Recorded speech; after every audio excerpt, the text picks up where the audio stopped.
So now that you know how to allocate an object, what if I wanted to do something at the very moment of allocation? Well, that's where a very special method comes into play, called a constructor. So if we look at this statement on line 22, we'll see a data type, a variable name, our new keyword, and then the actual class that we want to create an object from. Notice something else though, parentheses. Normally we see parentheses when we're dealing with a method call. Well, in fact, that's actually what's going on under the hood. These two methods that you see here are of a family of methods called constructors. They're called that because they are called when constructing the object for the first time.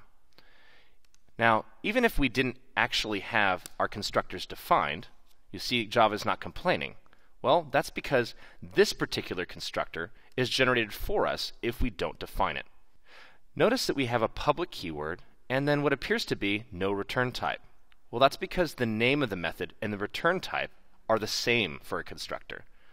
My class is going to return a my class object.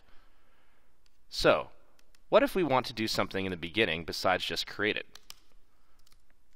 Well, here I am creating another pointer to my class, but passing in the phrase other moose.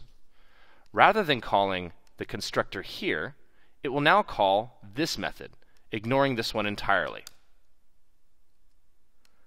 So, when we do this, what is my variable's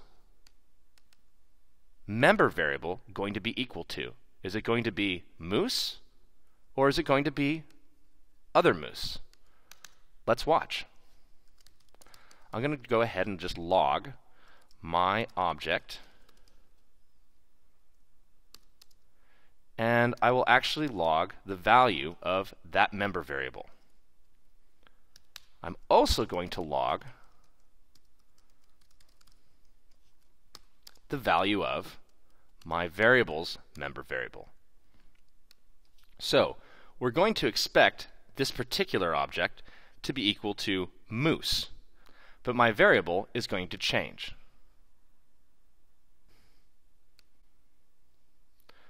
Sure enough, moose, and then other moose. That's because the order of operations are first, my class is created in memory. Second, anything that is a member variable is created, initialized, and instantiated if necessary. Third, the constructor runs. In this case, changing my variable from being moose to other moose.